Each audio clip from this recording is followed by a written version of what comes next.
La Fiat 500 Abarth. Ce n'est pas un nom qui chuchote, il crie. Il crie avec une passion et une intensité qui ne peuvent être ignorées. Il hurle dès la ligne de départ, un minuscule titan de l'ingénierie italienne. Chaque accélération est une déclaration de puissance. Imaginez les années 60. Le monde change. La musique est plus forte. Les rues sont pleines de vie et d'énergie. Les voitures, eh bien, elles deviennent plus rapides. Les courses de rue deviennent des spectacles de vitesse et de style. Et dans cette ère de révolution, la Fiat 500 Abarth a fait une entrée fracassante. Elle a capturé l'esprit de l'époque. Ce n'était pas juste une voiture, c'était une déclaration.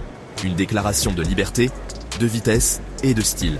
Elle a pris l'humble Fiat 500, une voiture conçue pour le peuple, et lui a injecté une puissante dose de performance. Une transformation radicale. Le résultat ? Une bombinette devenue un symbole de vitesse et d'audace. Une voiture qui défie les attentes. La Fiat 500 Abarth ne se contentait pas d'aller vite. Il s'agissait de le faire avec style, avec une touche de flair italien. Chaque virage, chaque ligne droite était une danse. C'était une voiture qui faisait tourner les têtes. Elle le fait encore.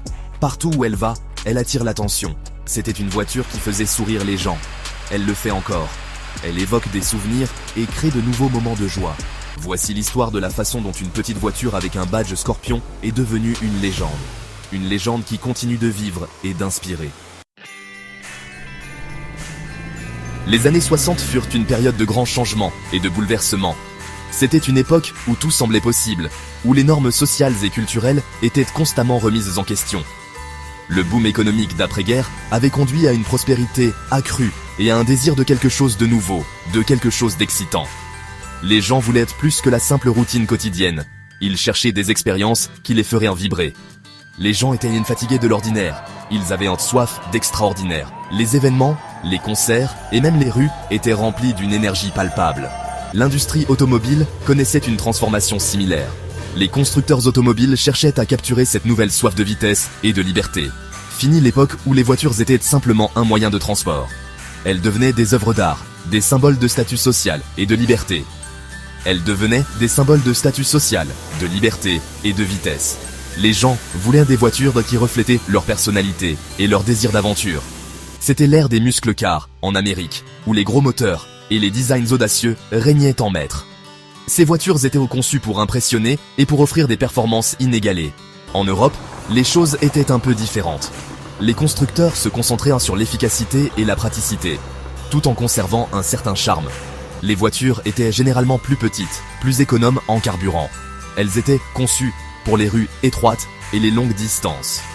Mais cela ne signifiait pas qu'elles ne pouvaient pas être amusantes. Les petites voitures européennes avaient leur propre caractère et offraient une expérience de conduite unique. Entre en scène Carlo Abarth, un ingénieur austro-italien passionné de vitesse. Il voyait le potentiel dans les voitures compactes et voulait les transformer en machines de course. Il a vu le potentiel de l'humble Fiat 500. Cette petite voiture, conçue pour être pratique et économique, pouvait devenir bien plus sous sa direction. Il savait qu'il pouvait transformer cette petite citadine en quelque chose de vraiment spécial. Avec des modifications ingénieuses, il a réussi à créer des voitures qui étaient non seulement rapides, mais aussi incroyablement amusantes à conduire. La magie d'Abarth résidait dans la transformation de la mécanique de la Fiat 500. Ce n'était pas simplement une question de puissance brute, mais une réinvention complète de la voiture. Chaque composant a été soigneusement examiné et amélioré pour atteindre des performances optimales.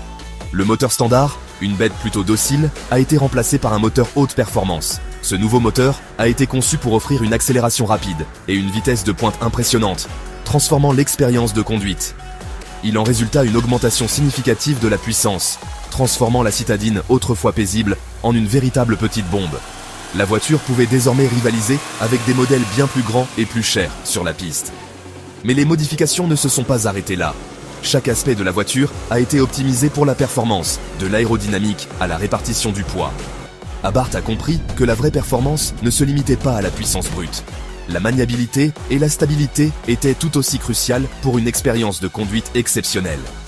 La suspension a été abaissée et rigidifiée, donnant à l'Abarth une tenue de route et une maniabilité exceptionnelle. Cela permettait à la voiture de prendre des virages serrés avec une précision incroyable. Les freins ont été améliorés pour faire face aux performances accrues. Des disques de frein plus grands et des plaquettes de haute qualité ont été installés pour garantir un freinage efficace, même à haute vitesse. Des pneus plus larges ont été montés pour maximiser l'adhérence. La transformation était spectaculaire. Ces pneus offraient une meilleure traction, permettant à la voiture de rester collée à la route même dans les conditions les plus difficiles. La Fiat 500 Abarth était passée de 0 à héros, d'une humble petite voiture à une véritable machine de performance. Chaque modification apportée témoignait de l'engagement d'Abarth à repousser les limites de ce qui était possible. C'était un témoignage de ce qui pouvait être accompli lorsque la passion et le génie mécanique se rencontraient. La Fiat 500 Abarth est devenue une icône, un symbole de ce que l'ingénierie et la passion peuvent accomplir ensemble.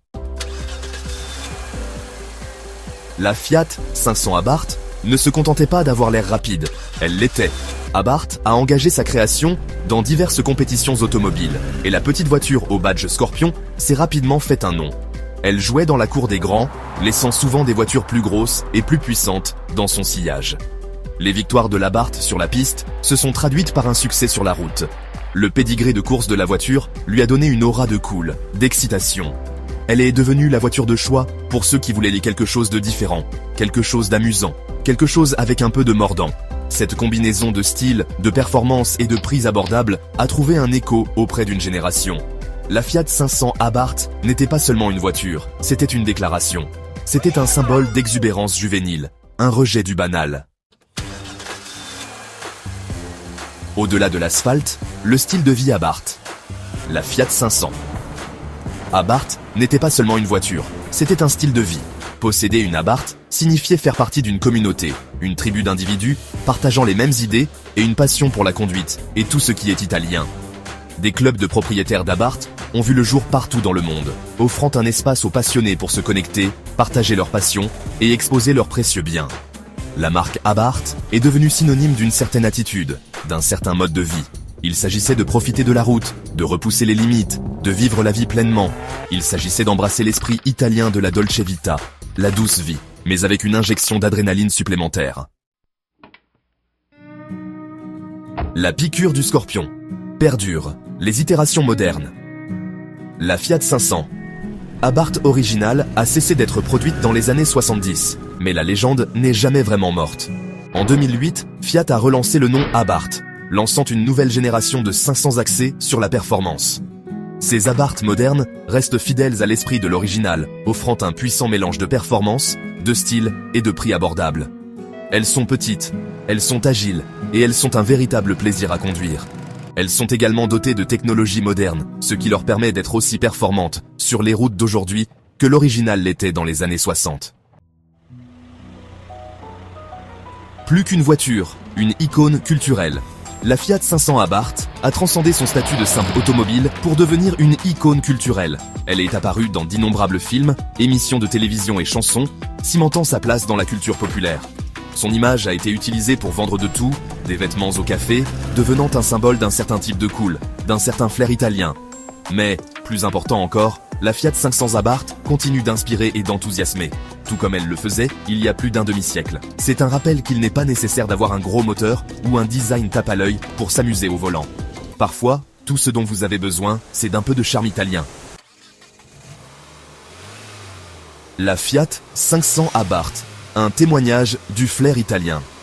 La Fiat 500 Abarth est plus qu'une simple voiture. C'est une déclaration. C'est un symbole de passion, de performance et de flair italien.